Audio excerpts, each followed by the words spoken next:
Well, hello, friends. It's time for Talk Fort Dodge, the show that uncovers the stories behind the houses and the heart of our community. I'm Jeremiah Condon. And I'm Todd McCubbin, and today we're going to answer the who, what, when, where, and why of Talk Fort Dodge. Let's start with the what, when, where, and why, and then we'll get into the who. So what we do is we celebrate Fort Dodge and the surrounding area through the eyes of Jeremiah, me, and a special guest, focusing on the great things we have accomplished as a community. When? Well, every other Thursday. And where? Wherever you listen to podcasts. Apple, Spotify, YouTube. And why? Because we love our community, and we want to see it thrive. Now to get started, we're going to do this every week. We're going to start with a quick market update and what's going on in our local community. And Jeremiah, why don't you start with that? Well, we looked up residential listings in Fort Dodge, and there's 82 of them. 15 of them are pending, so it puts us at 67 active listings in Fort Dodge today. And that's, we've talked about this between us before. It's down from pre-COVID, where there was 100, 120 at any given time. During COVID, we got down to 40. So being back up to that many active listings, we're actually, get things moving again. Yep. And the last month has been a little slow with New Year's, and then we had that cold blizzard shock, yeah. That was bad. And a lot of people have to drag kids here and drag kids there. So it's kind of like we're on our first nice week. Oh, it is. And we've noticed it everywhere. I don't know if we did some stuff this weekend and, people were out and about and doing things again, not just barricaded in the house, wondering when it's going to be nice again. Exactly. Yeah. And now we also have interest rates, coming down. And I don't know why it's not something that's talked about nationwide, because they always talk about when they're really, really high. Yeah. But on Friday, we always get our emails from the local lenders, and one of them sent us the 30-year and 15-year, but the 30-year was right at 6%. Yep. And 15-year was what, 5.5? 5.5. Yeah, they're coming back down. I think once they get to that 5 is when you'll really see a lot of stuff happening. And I see it happening soon. It's an election year. I think inflation is starting to come under control a little bit, but we'll have to see what happens. And here's a stat people have asked over the years, and it's always kind of stayed the same. A year ago, someone asked me this. It was about 130,000. Yep. The stat is, what is the average house sell for in our area? Oh, yeah, and we looked it up for last year. It was what, 137,000 was? Well, 137 last year. Yep, was the average. Yep. But 2 or 3 years ago, it was 130. Yep. So then it's it going went up to 137, and as of this year, it was 135. Right, and there hasn't been a lot of houses sold. It's kind of early in the year, so there's not a whole lot of stats out there for. So we can safely say our area is between 134, 140. Yep. That's going to be the average house sale. Yep, that's right. There's some much higher and there's some much lower, but. So we've talked about the market. Now let's talk about the who and why we like talking about the market and what's going on with local banks. So Jeremiah, why don't you tell us a little bit about yourself? About me? Your favorite subject. Should I go back to when I was born? Yeah, a little before. Went to prom with my dad and came home with my mom. Well, I don't know those whole stories, but I'm going to say I was born and raised right here in Fort Dodge, Iowa, and I graduated from St. Edmunds in 2000. Our class won the state championship in basketball. I like to tell people that because... Did you play basketball? I did until my senior year, so I wasn't on the team, but okay. Still. It still counts. Yeah. I did go to Iowa Central for 2 years and then went to UNI, and I had a blast at UNI. And decided way too much fun. Oh, yeah. And we came right back home, and I got my degree at Buena Vista. What's that in? Business. Okay. A bachelor in business. And then I followed in my dad's footsteps with the Cellar Restaurant, and then went on to the Country Club. Yep. Later went on to Zeb's Burgers, which was made right, and then we switched it to Zeb's Burgers. And then when that was coming to an end, Mr. Jimmy K.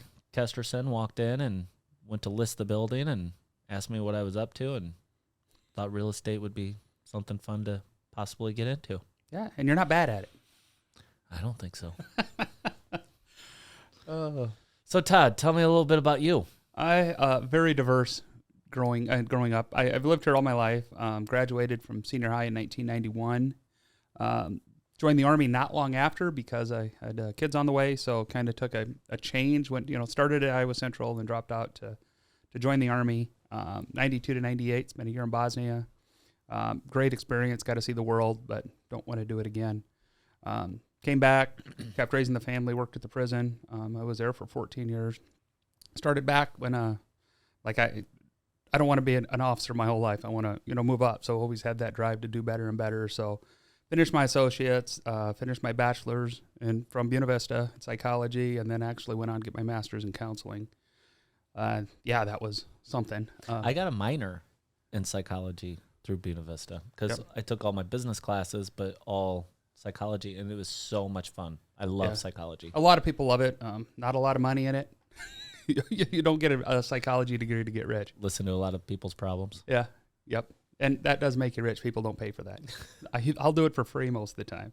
Yeah, that's what we do. Yeah. And then 2013, left the prison to build Fort Frenzy with my in-laws. And 2015, we built Shiny Top with my brother, and then started selling real estate in 2018. So been doing this for 6-7 years, and usually, I think all those years, but one, I finished in the top 5 on the MLS, and Jeremiah has for years now too. So, I mean, both of us have a lot of local experience selling real estate and doing what we do. We've closed a lot of transactions in the last few years.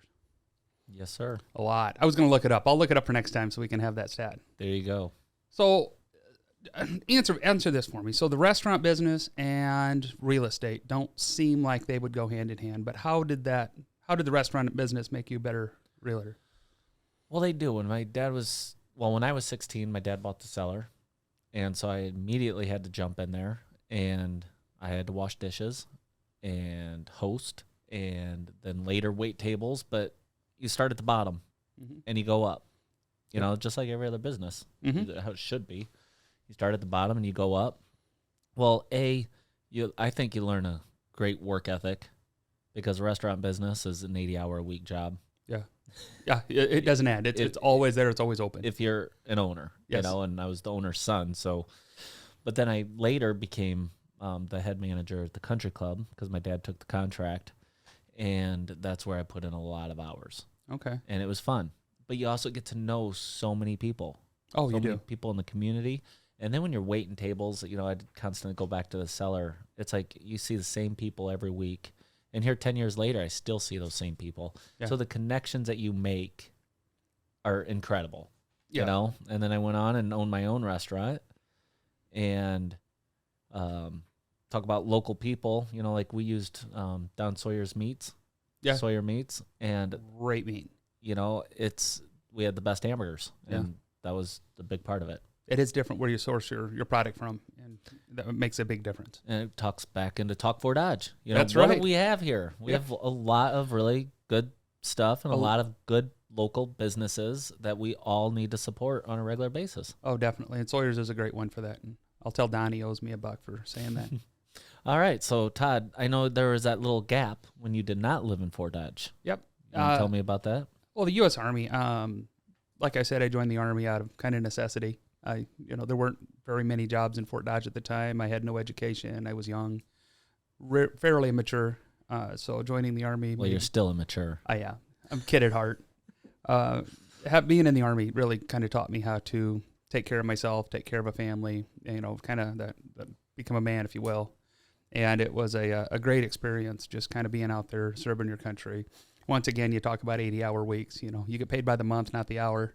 Mm-hmm. So it was a lot of work. And well, thank you for your service. Oh, thank you. I appreciate that. So back to you, because we've talked amongst us about hobbies and stuff you do. What are your hobbies? Because I think mine are similar. Well, hobbies is working. Like, I like to work. I love to work. But that's not really a hobby, so I'm going to say gardening. I love to garden. Okay. We change the garden up every year. We add different things. We do different things. I really like to grow peppers now and then dry them and then give them to family members and friends. And I have some of your stuff at home. I was looking at it last night. You do have some. I do have some. Yeah, and it's all different hot peppers. And I think the first year I ever did it was the best. So last year I decided I'm going to bring that back. It's like mostly habanero. Okay. But last couple of years I've had a couple ghost peppers get in there too, and then it's almost too hot. Oh, love heat, but sometime a ghost pepper will get you. Yep. And I love when someone comes over to my house and they grab my pepper shaker and they put it on their piece of pizza or whatever, and they pour it like it's Pizza Hut, and then they take a bite and they're like, oh, and you can immediately see them start sweating. And you'd think I would stop them. Oh no! I know it's not going to kill them, so we're gonna watch this happen. Maybe even get the camera out on this one. This would be great. But also camping and boating, and really all of my hobbies really revolve around the kids. Yeah, and family. They've kind of helped me do some of these things, and like I've always liked to go boating, and we bought just a cheap little speedboat, and we just have a blast on it 4 days a year. Yeah, a couple of times when you get out. Yeah, get the inner tubes, and the kids are growing up, and they just love it. And so when they're loving it, I'm loving it. So that's my hobby. That works. When we can sneak away, that's what we do. Yep. So, Todd, you had mentioned that you have a master's degree in counseling. Could you tell me how that ties into what you do now with real estate? Well, yeah, you talked earlier about the restaurant business and how being a server helped because you communicate with people so often and so much. And I think that ability to communicate and listen, one of the things that was really hard, or not hard, one of the things I learned in counseling between the prison and the and school was listening. It's called active listening, and asking questions and following up, even nodding your head, letting somebody know that you're listening to what they're saying is a huge part of that. And being able to listen to people and understand what they're looking for, how they're doing stuff. And there's more to a transaction than just, filing a couple pieces of paper. There's personalities that are involved in every transaction. Yes. Some are easy, some are tough, but there's always that personality, and you're always going back and forth and having to almost counsel people to get them through it. Some people it's super easy for them. It's just buying a house, selling a house. Some people it's this is my whole life. I've never done this before. So you got to take everybody kind of separately and treat them separately. And one of the things that a lot of people do is they have their personality, and that's it. You have to deal with them. But with what we do, we have to be able to figure out what that person is and treat them like they need to be treated in the transaction. Yes. Is it somebody that just wants text messages and facts? Is it somebody that wants, to tell you the whole story and you got to listen? It's just that ability to switch back and forth and ability to recognize that. And some people are very emotional. Oh, and yeah. other people have no emotion. Yep. Like I said, and just it's all okay. Yeah. There's no right or wrong answer. It's just you have to be able to deal with people on their terms, not your terms. When you bring that up, I think about how you started it, waiting tables. I wish everybody in the world would have to wait tables or bartend at some point in their life, because I really think it teaches people how to read people and learn people. I remember a girl left the cellar to go to a nursing job, and she wrote a letter to my dad and said, "Thank you so much for the years of experience on waiting tables." And I never realized it, but it made me a really good nurse, because I walk in and I can make small talk, and she's like, half of what I do is the exact same thing as waiting tables. Yep. And you make short small talk too. I mean, you have to be able to make small talk but cut it off quick. Yep. Or when nobody's in there, you have to be able to make small talk and keep it going for a half hour. So kind of knowing how to do that and having the ability to communicate, such a big deal in this industry and just working with people. So tell us. Family. You've mentioned family 4 or 5 times. Tell us about your family. Well, I am married to a girl with 4 children. 4. 2 boys, 2 girls, right? 2 girls, 2 boys. Yep. Okay. 11, 9, 7, and almost 5. Okay. And it keeps, chaos at work, chaos at home. My wife is a nurse practitioner at the hospital in pulmonology. All of my kids are at St. Edmunds now. They're all in the same building, which is so nice for drop-off and pickup. Yep. We've struggled with that over the years. And you got one almost 14, so now she can take everybody to school, right? When she gets there, yep. And we've already talked about it, and she's like, well, I am going to be leaving at 7:30, and I will not take anybody with me. And it's like, well, then you will not be driving. So they will be in the car at 7:30 then, or they're going to walk to school. They will be. Yeah. And, and like how I mentioned, like with the hobbies, like the kids are kind of my hobby too. I'm not somebody that really goes out a lot. Like I'm constantly home. When I'm not working, I am at home with them. We have fun. Yep. We play games. We, for Christmas, for gardening, we want to get into the hydro plants. And So my 9-year-old like wants to do a whole business and like selling lettuce at the end of the driveway and everything. In December, because you're growing it in the basement. Yeah. Start it in the basement and then it can move outside. And she got a little hydroplant book and she's been reading it the last 2 weeks. So hopefully she's going to become a little expert on it and she can start teaching me. Yeah. Have a little setup in the basement so she can grow them year round. Yeah, I'm just going to be her investor. There you go. And yeah, so that's kind of my family. We also have 2 dogs and a crazy cat, and it's nonstop chaos. Yeah, I did it for years, but I'm in a whole different mode now. Yeah, you are in a different time.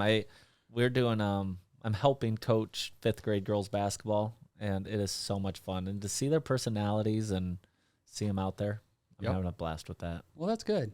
Yeah. So tell me about your family. All right. So my kids are old. They're all in their 20s and, 2 of them in their 30s now. So, yeah, we've got old kids and an old dog and 2 old cats. Just Joyce and me in the house. So it's kind of nice just being relaxing. But you talk about little ones, and little ones are so much more fun. So we have a 7-year-old granddaughter, a 4-year-old grandson, an almost 2-year-old grandson, and one more on the way. Little girl we just found out the other day. So we got a granddaughter coming. So 4 grandkids, and then my oldest daughter does foster care.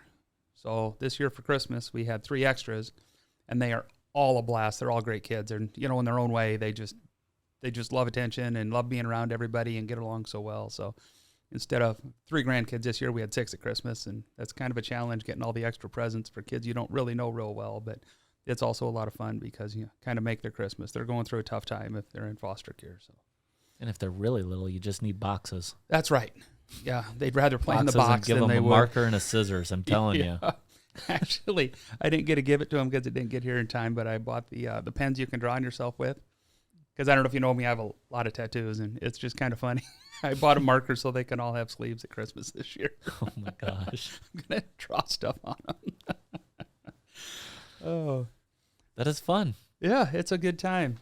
So you started with like everybody's old.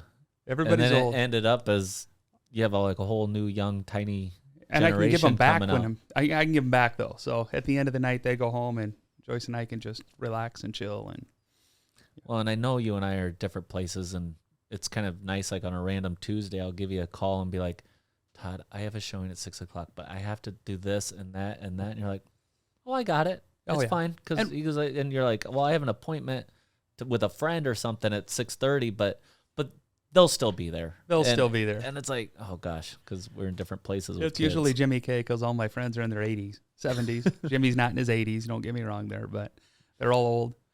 It's been a lot of fun, and talk about that. We're a team. We've always been a team. Just if I can't do something, he does. If I have a question, back and forth, and it helps having that team atmosphere. And then you even look at the Kesterson office, and we've got a great team there. And I don't even want to call us realtors separate anything else. We're a team. We are. If anybody has an issue, they call. If you can't do a showing, we call somebody else. They do it. There's never arguing back and forth. It's funny when I see those corporate things like corporate team, and I always laugh. Yep. It's like we got the best team there is. Like everybody will jump in and wants help to be each there. other. Yeah. Yeah. You work here because it's not even work. You're here because you want to be and you like the people you're with. And it's supposed to be like a crazy cutthroat business, and it is. It is. It is, but we all respect each other so much that it's not like it's cutthroat, but it's not like that inside the office. No, not at all. And I was listening to a podcast this morning, and he said that 2023 was the least amount of transactions in the last 40 years in the real estate industry as a whole in the nation. We were down less than, I think it was 1960 or 1960. Don't quote me on the year, but it was a really short year for closings. Okay. And he goes, and we also have 3 times as many realtors in the market that are working. So it is a super tough, super competitive market. You're always, trying, working for that next one. And after a really tough year, like the toughest year in 40 years, we, still doing this. We're still having fun, we're still making it work. And I think you mentioned the other day we had 23 realtors in Fort Dodge not renew their license. And it's strange. I mean, to cut down that much in 1 year, because I think everybody got their license during COVID. because it was easy money and it's quick and you could stay home and do it. Then they all found out it's not easy, it's not quick, and you can't stay home and do it. There you go. I tell you what, you were just talking about real estate stats, and I don't have the proper numbers in front of me, and I don't know if I should even say this, but I heard on the finance station a couple months ago that last year had the lowest default rates ever. And I had predicted that would not be like that. I thought it would be lots of default rates because COVID money came in to help these people, but they were not paying their mortgages. Right. But they weren't getting kicked out of their houses because they couldn't, along with rentals. Figured when that ended, everybody would be getting foreclosed on. And I thought it would be a mess. Yeah. And it hasn't been. And we haven't even seen anything different for foreclosures in our area. Well, people are locked in at a 3% interest rate. You can't afford to lose that house. You've got to do everything you can to preserve that, because if you go to buy another house, it's going to be at a 6%, like we talked about this morning. You double that interest rate, your payment goes through the roof for the same house. And I think what we're going to find as an industry is people aren't ever going to sell those houses. They're going to keep them and keep them and keep them. So we're going to, it's going to be more than new builds. People that are in their house are going to rent out their current house and buy a new house instead of getting rid of that interest rate, because you just can't. You're never going to be able to. Well, I shouldn't say never. At some point in time, you will be able to get a 2-3% interest rate again, but it might not be in our lifetime. And maybe someday we'll talk about strategies. Yeah, well, we'll bring somebody on to talk about There's that. a lot of different strategies and reasons why you would or you would not do that. And the common buyer probably wouldn't. I mean, you'd sell your home and move forward. Right. You're exactly right. So, yeah, I think we had a good time today talking. It's been kind of fun, and Jeremiah and I can talk back and forth for hours and hours and hours, so we'll probably should kind of wrap things up. But next week, we're going to have Shelly Bodorf on from Fort Dodge Fine Arts. And she's pretty cool. Oh, she's a lot of fun. She knows Fort Dodge art. She knows it all. And she probably knows a lot of art outside of Fort Dodge.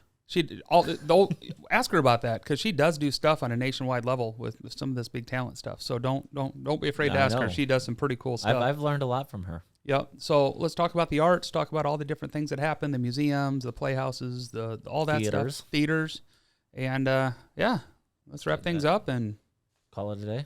Call it a day. Call it a Thursday. We'll call it a Thursday. That's a wrap at today's episode of Talk Fort Dodge. Stay connected with us on social media and join us next time as we continue exploring Fort Dodge's stories through the lens of two lifelong Dodgers. I'm Jeremiah Condon. And I'm Todd McCubbin, and this is Talk Fort Dodge.